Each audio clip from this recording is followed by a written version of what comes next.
উজাগৰি ৰাতি তোমাৰ কথা ভাবি মোৰ দুচকু ভৰি দুখাহে নিগৰি জুবিন পাপাৰ তো সেই পাপা জীয়াই থাকোঁতে কৈ গৈছিলে মানে দাড়ি দুই এডাল পকিছে আৰু দাড়ি পকিছে মোৰ মানুহগৰাকীক লৈহে মই ৰচিছিলো গান আচ্ছা বৌ যদি কেনেবাকে চাই আছে মানে এটা এলবামত জুবিনৰ যদি গান এটা গীত যদি থাকে অ, লৈ মানে তেতিয়া তেওঁলোকে মানে দুজন মানে উকি মাৰি দিছে আমি বোলে ছিংগাৰ বিচাৰি বোলে ছিংগাৰ এজন পাই গলো সেই পাঁচটা গীতে মানে মোক শেষ সময়ত মানে বহুত জনপ্ৰিয় কৰি পেলালে নমস্কাৰ মই জুবিন পাপাৰ ছোৱালী কাজলী কৈছোঁ আজি আমাৰ ওচৰলৈ এজন বিশেষ এটা ব্যক্তি মৰাণৰে দাদা এজন তাক আপোনালোকৰ ওচৰলৈ লৈ আহিছোঁ যিজন মানে গায়ক ছিংগাৰৰ পৰা আৰম্ভ হৈছিলে আৰু এতিয়া অভিনয়ৰ ওপৰত কাম কৰি আছে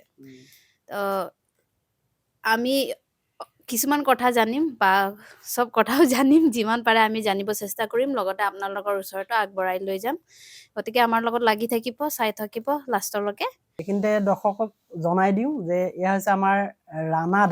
ৰাণা মহন্ত হয় হয় আৰু এখেতক মইতো বহুত আগৰ পৰাই লগ পাওঁ আৰু গম পাওঁ তেখেতৰ ষ্ট্ৰাগলখিনিৰ বিষয়ে জীৱনত কিমান ষ্ট্ৰাগল কৰি আজি পৰ্যায়ে পাইছেহি আৰু অসমৰ ৰাইজে যেনেধৰণে আচলতে চিনি পাব লাগিছিল তেনেধৰণে চিনি পোৱা নাই বুলি ভাবোঁ আমি কাৰণ চিনি পোৱা হ'লে হয়তো মানে সকলোৱে গম পালে হ'লে মুখখন দেখা হ'লে কিন্তু এতিয়াও চিনাকি তেওঁৰ আছে যথেষ্ট আছে গতিকেহে মই চিনি পাইছোঁ আৰু 10জনে চিনি পায় কিন্তু মানুহৰ জীৱনত আচলতে ক্লিক বোলা বস্তুটো এইটো ভগৱানেও চাগে পঠায় হে কাৰণ কিছুমানৰ জীৱনত হঠাতে জনপ্ৰিয় হৈ যায় কাৰণ ধেমালি নেকি স্কুলিঙো কৰাৰ পৰা আপুনি জড়িত হৈ আছে গান গাইছে তাৰপিছতে এতিয়া অভিনয় ক্ষেত্ৰখনত হয় নাই সেইখিনি কথা পাতিম বাৰু দাদা আপোনাৰ ল'ৰা কালৰ মানে অকণমান জানিব খোজো ল'ৰা কালৰ পৰা ল'ৰালিকাল মানে ক'ব গ'লে মোৰ জন্ম জোনাইত অঁ জন্মৰ কথা ইমান নাজানো খুব সৰুতে মই মৰাণলৈ গুচি আহিলোঁ দেউতা ফৰেষ্ট ডিপাৰ্টমেণ্টৰ ৰেঞ্জাৰ চাকৰি কৰিছিলে সেই সূত্ৰে জোনাইত যেতিয়া আছিলে তেতিয়া মোৰ তাতে জন্ম হৈছিলে জন্ম হোৱাৰ পিছত প্ৰায় 1.5 বছৰমানৰ পিছত আমি মৰাণত দেউতাই মাটি কিনিলে তাতে ঘৰ বাৰী বনাই সেই তেতিয়াৰ পৰা মৰাণতে আছোঁ বৰ্তমানলৈকে স্কুলিঙো মৰাণতে কৰিছোঁ মৰাণ আমাৰ উচ্চতৰ মাধ্যমিক বিদ্যালয় মৰাণ হায়াৰ ছেকেণ্ডেৰী স্কুলৰ পৰা হায়াৰ ছেকেণ্ডেৰী তাৰ পৰা পাছ কৰা তাৰপিছত মই গুচি গ'লোঁ আৰ্য কলেজত মানে ডিগ্ৰী পঢ়িবলৈ উচ্চ শিক্ষাৰ কাৰণে সেইটো ক'ত আৰ্য কলেজ গুৱাহাটীৰ আৰ্য বিদ্যাপীঠ কলেজ তাৰ পৰা মই 95ত গ্ৰেজুৱেশ্যন কমপ্লিট কৰি আকৌ বেকটো আৰু মৰাণলৈ গুচি আহিলোঁ গুৱাহাটীতো আছিলোঁ বহুত বছৰ থাকিলোঁ বিশেষ কিবা কিবি কামত তেনে কালচাৰেল কামতে বেছিকৈ যোৱা হৈছিলে মৰাণ এৰি দিয়া নাই আপুনি মৰাণ মই এৰি দিয়া নাই এনে গুৱাহাটীলৈ গৈ থাকিবলগীয়া হৈছেনে মানে বহুত বছৰ বা কেইবাটাও বছৰ গুৱাহাটী ডিগ্ৰী পাছ কৰাৰ পিছত মানে কি হ'ল মোৰ ঘৰত দেউতাৰ 96ত দেউতা ঢুকাইছে মই প্ৰথম গুৱাহাটীত ছিংগাৰ ইণ্ডিয়া লিমিটেড বুলি কোম্পানী এটাত চাকৰি পাইছিলোঁ চাকৰি সূত্ৰে মই গুৱাহাটীত থাকিলোঁ তাৰপৰা তেতিয়া মানে লেণ্ড ফোনৰ ব্যৱস্থাহে আৰু এদিন মোৰ মাহী ঘৰ তাতে মাহী ঘৰত ফোন আহিলে যে দেউতাৰ গাটো খুব বেয়া তই ঘৰলৈ আহিব লাগে তাৰপিছত মই এনেকৈ ঘৰলৈ গুচি আহিলোঁ আৰু মই মানে কি হয় কোম্পানী যিটো চাকৰি কৰি আছিলোঁ তেতিয়া মই সন্ধিয়া সময়ত ফোনটো আহিছিলে তেতিয়া মই গুচি আহিলোঁ যি মই তাক তেওঁলোকক জনোৱা নহ'ল মানে তাৰপিছত আহি পেলাই আৰু দেউতা তাৰ ঠিক এমাহমানৰ পিছতে দেউতা ঢুকালে ঢুকোৱাৰ পিছত মই গুৱাহাটী যাবলৈ মানে তেতিয়া চাকৰিটো মোৰ হাতৰ পৰা নাইকিয়া হ'ল কোম্পানী চাকৰিটো তাৰপিছত মই সেই তেনেকৈ আকৌ মৰাণতে থাকিবলৈ ল'লোঁ মৰাণত থাকি মানে বিভিন্ন এনেকৈ কালচাৰেল দিশতে আৰু তেনেকৈ কাম কৰি আছোঁ বৰ্তমানলৈকে কিন্তু আপোনাৰ পৰিয়ালৰ কথা কওকচোন এতিয়া কোন কেনেকৈ আছে ককাই ভাই কেইজন মোৰ দাদা আছিলে 4জন বা বাইদেউ এগৰাকী আৰু বাইদেউ বিয়া হৈছে তেজপুৰত মোৰ ভিনদেউ তেওঁ খুব কালচাৰেল লাইনত খুব হেৰি তেওঁ খুব ভাল তবলা বজায় তেওঁ তেজপুৰ মিউজিক কলেজৰ তেওঁ বৰ্তমান প্ৰিন্সিপাল হৈ আছে। আচ্ছা মানে খুব ভাল পৰিয়াল বুলি ক'ব ন লাগিব। তো, ভাল পৰিয়াল আমাৰ মোৰ হেৰিত আৰু মই যিহেতু কালচাৰেলত জড়িত, মোৰ ভিনদেউ যেতিয়া তেনেকুৱা হয় ভাল লাগে। তাৰপিছত দাদা 4জন, এজন ঢুকালে, তেওঁ ৰবীন মহন্ত, তেওঁ ঢুকুৱা আজি হ'ল কেইবাবছৰ। তাৰ ডাঙৰজন থাকে মাৰ্ঘেৰিটাত, তাৰ পিছৰজন থাকে বৰ্তমান মৰাণতে থাকে, নতুন নগৰত তেওঁ ঘৰ বনাইছে। তাৰ পিছৰজন ঢুকালে, আৰু মোৰ ওপৰজন থাকে তিনিচুকীয়াত। তেওঁলোক চব দুজনৰ ব্যৱসায়, আৰু মৰাণত নতুন নগৰত ঘৰ কৰাজনৰ তেখেতো ফৰেষ্টৰ ৰেঞ্জাৰ হৈ ৰিটায়াৰ্ড হ'ল। দেউতা 96ত ঢুকালে, আৰু মা 2021ত। আৰু এতিয়া নিজৰ পৰিয়াল বুলিবলৈ ককাই ভাইসকল? নিজৰ পৰিয়াল বুলিবলৈ মোৰ সহধৰ্মিনী আৰু ল'ৰাটো আৰু ছোৱালীজনী। ল'ৰাটো ক্লাছ 9ত পালেগৈ, ছোৱালীজনী ক্লাছ 2। ক্লাছ 9 পালেগৈ বুলি নক'ব ন, যি ধুনীয়া স্বাস্থ্য হৈ আছে। দাড়ি 2এডাল পকিছে, আৰু দাড়ি পকিছে, মোৰো পকিছে, ৰংঘৰীটো চুবিছে।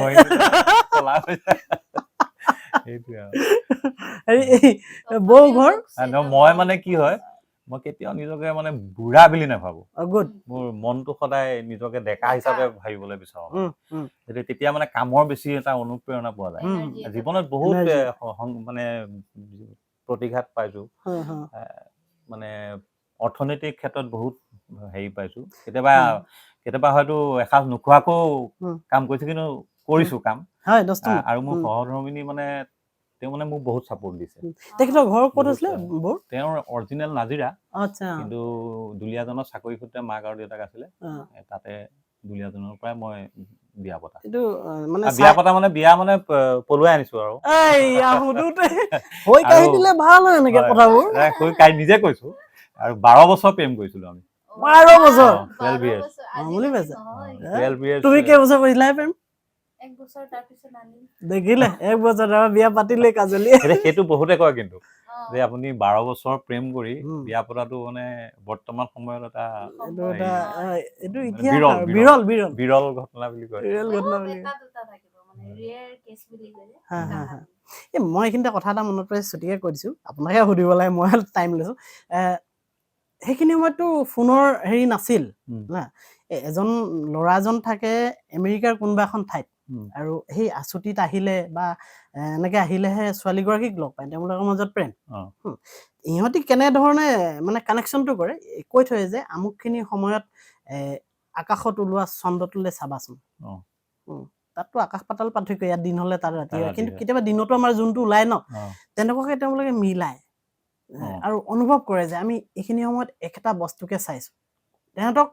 আন্তৰিকভাৱে আত্মিকভাৱে জইন কৰিছে কোনে? আকাশৰ চন্দ্ৰটোৱে, চন্দ্ৰমাই। এইটো এটা অনুভৱ মানে, তেনেকুৱাকৈ লং ডিষ্টেন্স যিটো লাভ, এইটো জীয়াই ৰাখিব পাৰি। ঠিক আছে, সঁচা প্ৰেমৰ মানে নিদৰ্শন। সঁচা প্ৰেম হলে মানুহৰ যেনেকে নহওক মিলন হবই, নহয় জানো? যিখিনি মিলন নহয় সেইখিনি বাৰু কিবা এটা ডাঙৰ ঘটনা এটা হ'ব লাগিব। পৰাপক্ষত সঁচা প্ৰেম কৰিলেতো মিলন হ'বই লাগিব, নহয় জানো? এতিয়া আপুনি বিয়া বাৰু কৰালে, বিয়া বাৰু কৰোৱাৰ পিছত, কাৰণ আপুনি হয়তো চাকৰি তাকৰিটো ট্ৰাই কৰিছিলে? চাকৰি কৰিছিলে সময়ত, কৰিছিলে ন? মানে সেইটো সময়ত চাকৰি বুলি ক'লে মানে প্ৰতি ক্ষেত্ৰত অলপ পইচাৰ কথাটো আহিছিলে। যাওঁচোন পাৰিবাৰিক কথা সেইখিনি পাতো। প্ৰতি ক্ষেত্ৰত সেইটো চাকৰি ক্ষেত্ৰত পইচা কথাটো আহে মানে। মই মানে কি হয়, তেতিয়া আমি বৰ অৰ্থনৈতিকভাৱে ইমান সবল নাছিলো। তাৰপিছত এই যে কথাবোৰ তেনেকুৱা ধৰণে হয়, এবাৰ মোক এছ আই মানে পোষ্টৰ কাৰণে তেতিয়া 1-1.5 লাখ টকা লাগিব বুলি ক'লে। কিন্তু মই তেতিয়া চিন্তা কৰিলো, মই ইণ্টাৰভিউটো দিম বা পালো, তেতিয়া মই খেলা ধূলা কৰি আছিলো, সেইটো হিচাপত ফিজিকেলি মই ফিট আছিলো। গতিকে সেই সময়ত মানে কি হৈছিলে, যেতিয়া তেনেকে ক'লে তেতিয়া মোৰ মনটো অলপ কোচ খাই গ'ল, যে ক'ৰ পৰানো পইচা দিম আমি। মোৰ দেউতাক ক'বলৈও, দেউতা ৰিটায়াৰ্ড পাৰ্চন, দাদাহঁতে আৰম্ভ কৰিছেহে ব্যৱসায় বাণিজ্য। গতিকে সেইটো হায়াৰ ছেকেণ্ডেৰী পাছ কৰাৰ পিছতে হয়, এছআইটো আগতে। এতিয়া ডিগ্ৰীলৈ আহিলে নেকি নাজানো, সেই তেনেকুৱা ধৰণৰ হোৱাত মানে কিছুমান ইণ্টাৰভিউ মোৰ দিয়া নহ'ল মানে সেই কথাটো যে আহি যায়, যে মনটো কোচ খাই আহিল। তাৰপিছত চিন্তা কৰিলো কিবা কিবি ব্যৱসায় কৰো নেকি। ব্যৱসায় কৰিবলৈ আমাৰ বিশেষকে এই কালচাৰেল লাইনত জড়িত মানুহবোৰে ব্যৱসায়ৰ আঁতটো বিচাৰি নাপায় এইটো বহুত কিছু যিখিনিয়ে পালেই বাৰু কিন্তু প্ৰায়ভাগে মানে এইটো ক্ষেত্ৰত ব্যৱসায় জড়িত হ'ব পৰাকে সক্ষম নহয় মানে মানে মাইণ্ডছেটটো আমাৰ যিটো মাইণ্ডছেট আমি ব্যৱসায়ৰ কাৰণে মানে মাইণ্ডছেটটো নাহেগৈ নাহে সঁচা হয় এইটো কিন্তু সেইটো কাৰণে হয়তো মই অকণমান এইবোৰ ক্ষেত্ৰত ফেইলাৰ হ'লোঁ উম, এই তেনেকৈ গান গালোঁ গান গাই পাইছিলোঁ পইচাও পাইছিলোঁ কিন্তু সেই পইচাবোৰ ৰাখিব পৰাটো আৰু- বৰ ডাঙৰ কথা কিন্তু ৰাখিব এটা কাৰণে সেই সময়ত মানে এনেকুৱা আছিলে যে পইচাটো পাই পেলাই যেন মই চবকে বিলাই দিম এনেকুৱা এটা মনোভাৱ মোৰ মিউজিচিয়ানখিনিও তেনেকুৱা মানে মই সিহঁতক সদায় এটা বস্তুৱে ভাবোঁ যে মই যিমান কষ্ট কৰিছোঁ মোৰ মিউজিচিয়ানখিনি সমানে কষ্ট কৰিছে সেইকাৰণে মই মানে মোৰ তেওঁলোকে কয় যে আপুনি পইচাবোৰ যে এনেকৈ মেলি দিয়ে এই প্ৰগ্ৰেমটো আছে এইখিনি পইচা মই মানে কি হয় এইখিনি পইচা পালেই এনেকৈ মেলি দিওঁ তহঁতক কিমান লাগিব আকৌ এনেকুৱা ধৰণৰ মানে লৈ লওঁ তেনেকুৱা নহয় তেতিয়া পইচাৰ প্ৰতি কিবা মোহ এটা মানে নাছিল পিছত যেতিয়া অভাৱ বোলা বস্তুটো আহিলে তেতিয়া চিন্তা কৰোঁ যে পইচাটো যে সেই সময়ত মই যদি কিবা এটা কৰি গোটাব পৰা হ'লে হয়তো মই আগলৈ কিবা এটা কৰিব পাৰিলো হয় ব্যৱসায় এটা কৰিব পাৰিলো তেনেকুৱা এটা ভাৱ হয় মই মানে কোৱেশ্চন আছিলে গানখিনি এটা দুটা লাইন মান গাই দিব পাৰিব নেকি গাই দিম বাৰু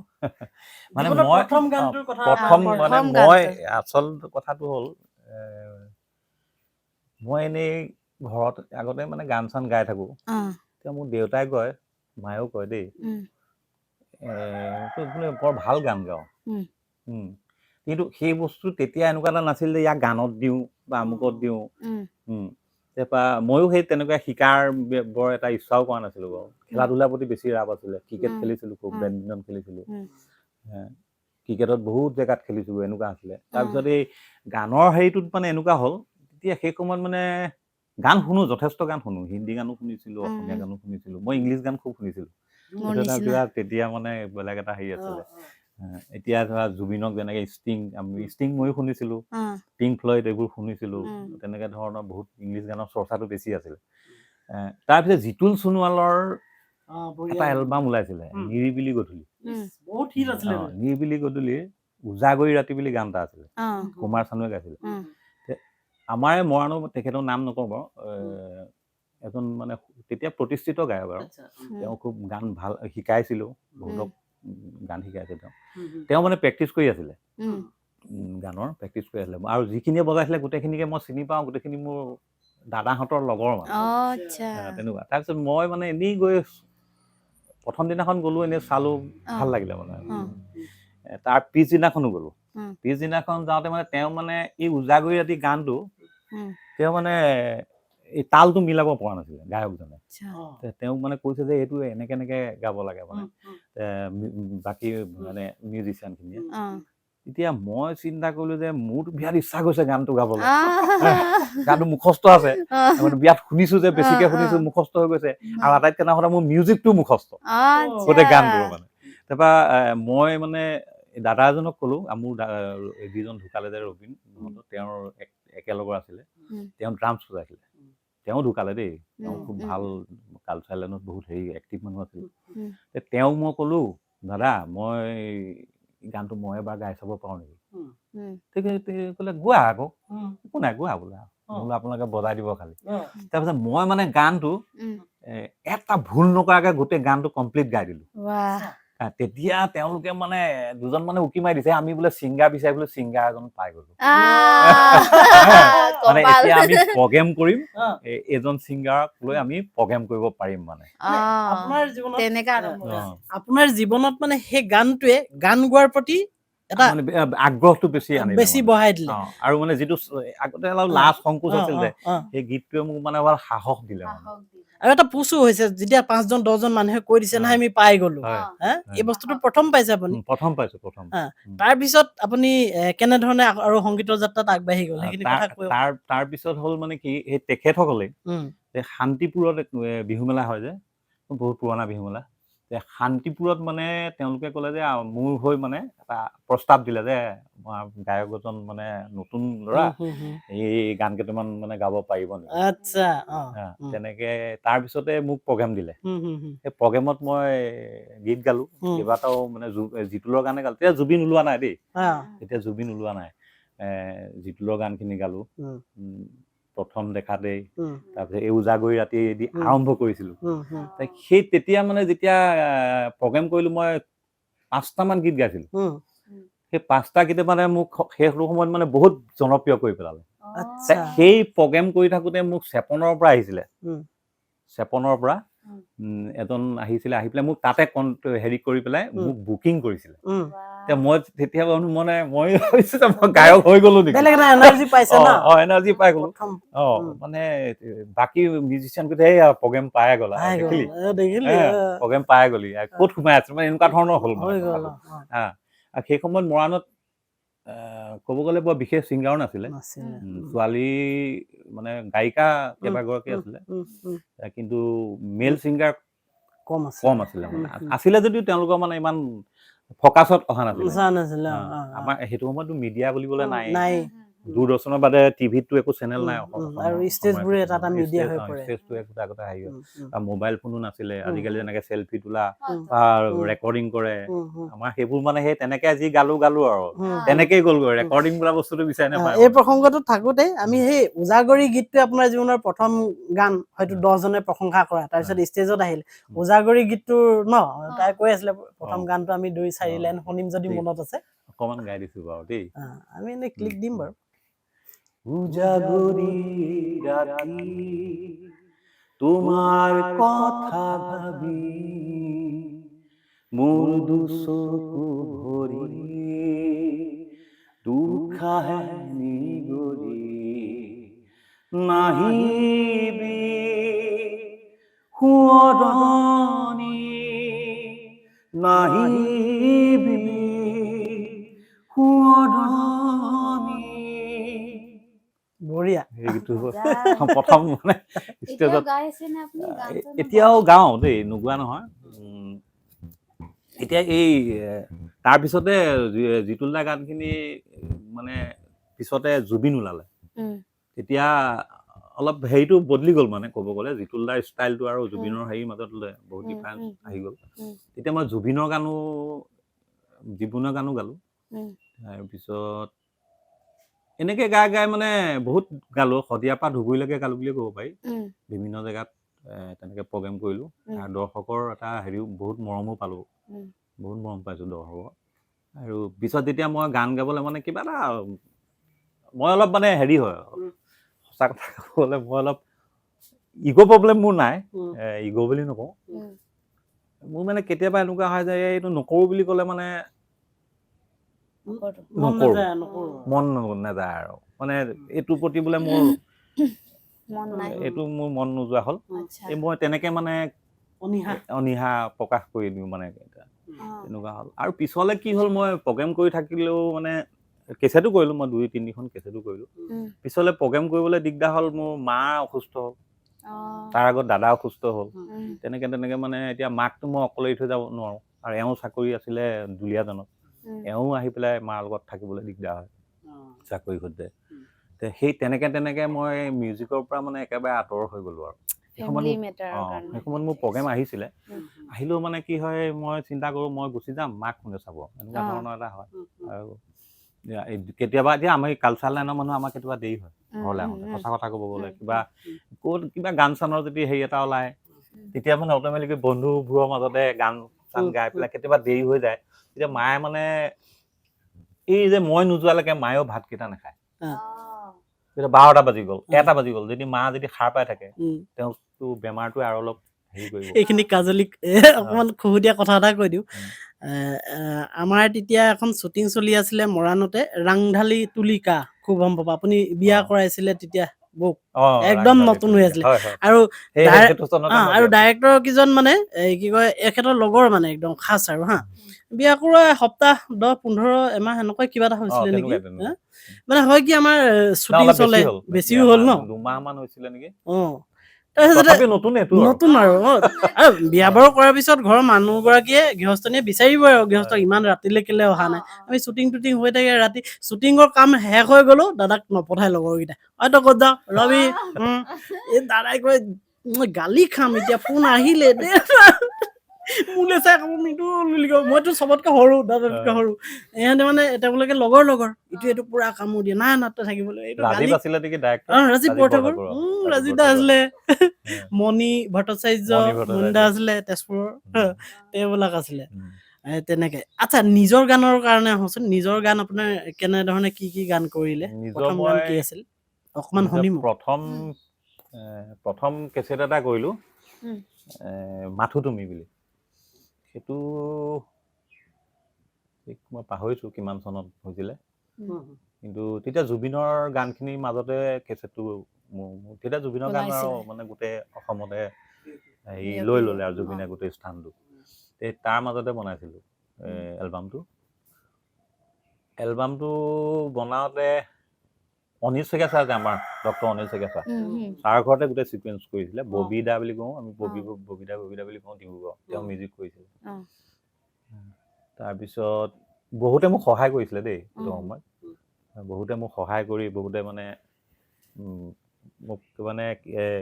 2 টকা 3 টকা দি হ'লেও মানে সহায় কৰি মই কেছেটটো কৰিব গৈছিলো আৰু তেতিয়া মানে কি আমাৰ ঘৰতো তেনেকুৱা ধৰণৰ এটা এনেকুৱা পৰিৱেশ নাই যে মই কেছেট এটা কৰিবলৈ যাম মোক এগালমান পইচা দিব মানে এটা এই প্ৰগ্ৰেমবোৰ কৰি যে পইচা নুগুটালো সেইবোৰ তেতিয়া অলপ মনত মানে এই যে এতিয়া মনত পৰিছে সেই তেনেকে কেইবাজনো বন্ধু ভাইটি 2জন মানুহ মোক সহায় কৰি কেছেটটো মই ৰিলিজ কৰিলো ৰিলিজ কৰাৰ পিছত কেছেটটো মানে কি অলপ অভাৱতো আমি কেছেটটো বৰ বেছিকে মানে হেৰি কৰিব নোৱাৰিলো বেছিকে ডিষ্ট্ৰিবিউট কৰিব নোৱাৰিলো সেইটো কাৰণে কিন্তু কেছেটটো যথেষ্ট মানে হেৰিও হৈছিলে দেই বহুত জেগাত মাৰ্ঘেৰিটা ফালেও খুব কেছেটটো জনপ্ৰিয় হৈছিলে তাত তেনেকে মাৰ্ঘেৰিটাত মই কেইবাটাও প্ৰগ্ৰেম কৰিছিলো সেই বছৰ এই তেনেকুৱা ধৰণৰ এটা হৈছিলে তাৰ পিছত বহু বছৰ বিৰতি মূৰত আকৌ এটা এলবাম কৰিলো মাথো তুমি আৰু তাৰপিছত সেন্দুৰ বুলি এটা এলবাম কৰিছিলো সেন্দুৰৰ গানকেইটা মই সেন্দুৰ কেছেটটো কিন্তু ৰিলিজ কৰিব নোৱাৰিলো আচ্ছা সেইটো মোৰ জীৱনত এটা বৰ টকা পইচা সমস্যা হ'ল কাৰণে ৰিলিজ কৰিব নোৱাৰিলো গানকেইটা কিন্তু মানে যাকে শুনাইছিলো তেওঁলোকে চবে ভাল পাইছিলে গানকেইটা তেতিয়াতো 8টা গানেৰে এটা কেছেট হয় ন ৰিলৰ যিটো আৰু আজিকালিতো নাপায় ৰিলৰ আছে এই আপোনাৰ প্ৰথম গীতটো যিটো আছিলে এই তুমি মাথো তুমি তাৰ কিবা এটা গুণগুণাব পাৰি নেকি মনত আছে নে দিন হ'লতো আছে মনত 2 লাইন নিজৰ গানটো ক'ত পাহৰিম বুলি হয় তাত এটা গান কৰিছিলো মই এই গানটো মই তেজপুৰৰ পৰা ঘৰলৈ আহি থাকোতে আচ্ছা এনেই গুণগুণাই এটা সুৰ কৰিছিলো সেই গানটোকে মই অকণমান গুণগুণাই দিয়কচোন ভাল পাওঁ আৰু গানটোত কিন্তু মোৰ মানুহগৰাকীক লৈহে মই ৰচিছিলো গান আচ্ছা বৌ যদি কেনেবাকে চাই আছে শুনিছে নহয় কথাটো আজি চবেই গম পাইছো আমি মানে মই মৰমতে মানুহ বুলি মাতো মানুহ বুলি গানটোত হেৰি আছে গানটো এনেকুৱা ন দিন কি ৰাতি কি সকলোতে মাথো তুমি গান কি সুৰ কি সকলোতে মাথো তুমি সঁচা কি মিছা কি সকলোতে মাথো তুমি ভুল কি শুদ্ধ কি সকলোতে মাথো তুমি মানুহ বুজা কথাবোৰ হৃদয়ত থকা নিদিবা মনত মোৰ পুৰণি বিষাদে আছে যে আৱৰি তালি খাব এইটো বুজিছেনে ভাল লাগে সেইটোৱে আৰু মানে তেওঁক মানে কেনেকুৱা ধৰণে মই হেৰি কৰিছিলো সেইটো গানটোত দিন কি ৰাতি কি সকলোতে মাথো তুমি ভুল কি শুদ্ধ কি ভুল কৰিলেও তুমি শুদ্ধ কৰিলেও তুমি এই তেনেকুৱা ধৰণে গীতটো কৰিছিলো বৌ চাই থাকিলে গালি চালি নিদিব মানুহজনে আপোনাৰ কাৰণে ইমান কষ্ট কৰি ধুনীয়াকে গান ৰচিছে ন বাৰু এতিয়া এই ষ্ট্ৰাগল পিৰিয়ডটোত অভিনয়লৈ অহাই নাই অভিনয়লৈ আহিম সংগীতৰ যিখিনি কাম কৰি আছিলে আপুনি দিব তলতে থৈছো একো নাই তলত আমাৰ গাঁৱলীয়া মানুহ এনেকে পাৰিলে ধাৰি ধৰা থাকিলে বেছি ভালে আছে পিছলে বহিম এই সংগীতৰ মানে পাৰ্টটোতে আছো এই সংগীতৰ কামখিনি কৰি থাকোতে আৰ্থিকভাৱে সমস্যা আহিছিলে আপোনাৰ এনেকুৱা ধৰণৰ কিবা ইনচিডেণ্ট আপোনাৰ আছে নেকি য'ত আপুনি বহুত মনো কষ্ট পাইছিলে হয়তো পইচা পাতিৰ কাৰণে হওক বা গুৱাহাটীৰ নিচিনা ঠাইত তেতিয়া ৰেকৰ্ডিং কৰিবগৈ লাগে ন আজি আপোনাৰ ঘৰৰ কাষতে ঢেৰ ষ্টুডিঅ' মৰাণত যাওঁতে মেলোতে বোলে গুৱাহাটীত কিবা তেনেকুৱা সমস্যা কিবা আৰ্থিক প্ৰব্লেম এনেকুৱা ধৰণৰ মানে যিয়ে নহওক। আটাইতকৈ সেইটোৱে যেতিয়া মই 2 নম্বৰ এলবামটো কৰিছিলোঁ সেন্দুৰটো সেই কেছেটটোৰ পৰা মই মানে এক্সপেক্টেশ্যন এটা থাকেতো বহুত যেন মানে আশা এটা আছিলে যে কিন্তু তাক মানে যে মই ৰিলিজ কৰিব নোৱাৰিলোঁ সেইটো মোৰ বিৰাট এটা দুখ থাকি গ'ল আৰু সেই দুখটোৱে পিছলে মোক মানে এই গানৰ ক্ষেত্ৰৰ পৰা যেন মই আঁতৰি যাম মানে একো নোপোৱা নিচিনা লাগি গ'ল যেতিয়া মই কেছেটটো ৰিলিজ কৰিব নোৱাৰিলোঁ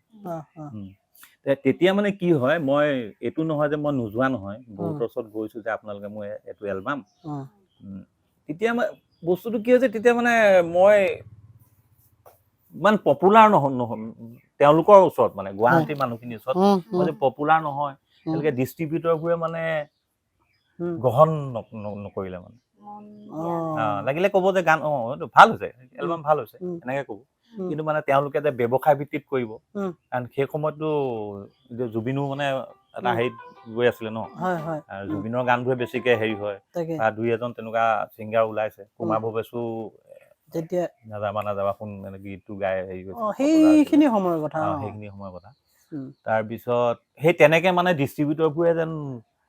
নল'বহে এনেকুৱা ধৰণৰ এটা হেৰি কৰিলে মানে সেইটোতো মই দুখ পালোঁ যে আমি মানে ইমান কষ্ট কৰি ঘৰৰ পৰা 2 টকা ঘৰৰ পৰা লৈছিলোঁ লৈ মেলি কেছেটটোৰ কাৰণে কাম কৰি যে আজি ৰিলিজ কৰিব পৰা নাই মানুহখিনি যে লোৱা নাই আমাক মানে এতিয়া দুখ লাগিলে মানে যে ইমান কষ্টবোৰ মানে সাৰ্থক যে নহ'ল সেইটো বহুত দুখ পালোঁ এই কথাটোত কিন্তু পুৰণা আপোনাৰ মানে এইজৰ যিখিনি শিল্পী আছে আজি তেওঁবিলাকক চিনি পায় মই কৃষ্ণমণি চুতীয়াৰ মুখেৰে সিদিনাখন ইণ্টাৰভিউ এটাত শুনিলোঁ তেওঁ সেইটোত পৰিছিলে অসুবিধাত কিন্তু অৱশেষত মানে মাৰ্কেটিংটো বহিৰাগতৰ ওচৰত আছিলে তেওঁবিলাক সম্পূৰ্ণ ব্যৱসায় গান কি হয় নহওক পইচা লাগিব গতিকে সেইখিনি সময়ত যিখিনি মানে ভাল গাইছিলে বা পুৰণা আজি তোমাৰ পাপাৰ কথা কৈছো জুবিন গাৰ্গ বুলিলে এটা পৰিচয় হৈ গৈছিলে জুবিন গাৰ্গৰ তেওঁবিলাকে কৰে মাৰ্কেটিং কৰে মানে এটা এলবামত জুবিনৰ যদি গান এটা গীত যদি থাকে লৈ মানে তেনেকুৱা ধৰণৰ নহ'লে হয়তো ল'বলৈ টান নহ'লে মানে অলপ দিগদাৰ পায় বিজনেছ বা কেনেকুৱা হ'ব এনেকুৱা কিন্তু লাহে লাহে অসমীয়া ল'ৰাবোৰে কৰিবলৈ ধৰিলে তেখেতৰ মুখেদি গম পাওঁ তাৰপিছতে ডেভেলপ হ'ল লওক চালক আৰু এতিয়া মানে এতিয়াতো বহুত আৰু এতিয়া ছ'চিয়েল মিডিয়াৰ যুগ আজিকালি পপুলাৰ হ'বলৈ বেছি দেৰি নলগা হ'ল আৰু ফটাফট হৈ যায় সেই সময়তো হয়তো গায়ক ঢেৰ আছিলে কিন্তু তেওঁলোক ওলাই নাহিলে তেনেকুৱা হ'ব পাৰে ওলাই নহাৰ কাৰণে তেওঁলোক তেনেকেই থাকি গ'ল আমিতো সৰুৰ পৰা ঘৰত জয়ন্ত হাজৰিকা ভূপেন হাজৰিকা গীত শুনিয়ে ডাঙৰ হোৱা ক'ব গ'লে হয়নে নহয় খগেন মহন্ত এনেকৈ তেওঁলোকৰ গীত শুনিয়ে ডাঙৰ দীঘল হোৱা তেতিয়া আমাৰ দেউতাই ভূপেন হাজৰিকা গীতবোৰ শুনাই পেলাই কয় যে এইবোৰ শুনচোন অৰ্থবোৰ শুন মানে সেই অৰ্থবোৰ তেতিয়াৰ পৰাই মানে চেষ্টা কৰিছিলোঁ বুজিবলৈ কিন্তু তেতিয়া সৰু আছিলোঁ কিন্তু পিছত যেতিয়া ডাঙৰ হোৱাৰ পিছত ভূপেন হাজৰিকাৰ গীতবোৰ শুনি গম পালোঁ যে তেওঁ কিমান তত্ত্বগধুৰ ভাষাৰে গীতবোৰ লিখিছে তাৰপিছত তেতিয়া মানে মোৰ আজি বেছি দিন হোৱা নাই দেই এজন প্ৰতিষ্ঠিত শিল্পীয়ে তেওঁ ক'লে যে জুবিনৰ গানবোৰ জুবিন দাৰ গানবোৰ ইমান অৰ্থপূৰ্ণ বোলে মই তেতিয়া তেওঁক ক'লোঁ যে তুমি কি আগতে গম পোৱা নাছিলা নেকি কৈছে নহয় আগতে মই শুনিছিলোঁ কিন্তু ইমান ইণ্টাৰেষ্ট দি শুনা নাছিলোঁ কিন্তু এতিয়া যেতিয়া গানবোৰ শুনিছোঁ কিন্তু এই গানবোৰ কিমান অৰ্থপূৰ্ণ প্ৰতিটো গানে কিমান অৰ্থপূৰ্ণ মই বোলো চোৱা আমি যেতিয়া জুবিনৰ গান শুনো মই বিশেষকৈ জুবিনৰ গানৰ মই কিছুমান জুবিনৰ যিখিনি নিজৰ সৃষ্টি সেই সৃষ্টিখিনি বহুত ওপৰত মই সেইখিনি গান মই বেছি শুনিছিলোঁ বেলেগৰ গানবোৰ গাতকৈ হয় বহুত ভাল ভাল গান আছে মাজুলী এজনী ছোৱালী গীতটো এতিয়া এইটো কিমান এটা ডাঙৰ গান এইটো মানস ৰবীনে লিখিছে মানসে তাত একচুৱেলি মাজুলী এজনী ছোৱালী বুলি কৈ ছোৱালীজনীক বুজোৱা নাই মাজুলীখনক বুজাইছে তাত সেই কথাটো বহুতে উপলব্ধি নকৰে যে এই ছোৱালী এজনীক লৈ লিখিছে নেকি কিন্তু মাজুলী গোটেই মাজুলীখনেই তাই মাজুলী এজনী ছোৱালীয়ে দুখ পালে সেই গানবোৰ মানে সেই অৰ্থবোৰ অৰ্থবোৰ বিশ্লেষণ কৰি শুনিলে আজিকালি শ্ৰোতাই এই অৰ্থবোৰ সিমান গুৰুত্ব নিদিয়ে। গুৰুত্ব নিদিয়ে। এইখিনিতে বৰ ইম্পৰ্টেণ্ট আপুনি কথাটো ক'লে। মই গম পাওঁ বাৰু মাজুলীৰ এজনী ছোৱালীয়ে দুখ পালে গীতটো মানস ৰবিনে লিখা, কিন্তু বহু ব্যক্তিয়ে গম নাপায় ইমান এটা হিট গান। এই কথাটোৱে আমাৰ দৰ্শককো কিছু সহায় কৰিব বুলি ভাবিছোঁ। এনেকুৱা ধৰণৰ কথাবোৰ আহিলে ভাল লাগে আলোচনা প্ৰসংগতে ন, দুই এটা ওলাই থাকিলে। আচ্ছা, জুবিন গাৰ্গৰ কথা চলি থাকোঁতে আমাৰ কাজলী জীয়েকে আছে, কিবা কিবি সুধিব নেকি? মই আহি মই মানে সুধিব মানে ক'ব মন গৈছে, যেনেকে আপুনি ক'লে যে অৰ্থ জুবিন পাপাৰ, তো সেই পাপা জীয়াই থাকোঁতে কৈ গৈছিলে মানে এতিয়া মানুহে এনে গান শুনে, কিন্তু অৰ্থটো সঁচা কথা। মই মৰি যোৱা পিছত বুজি পাওঁ।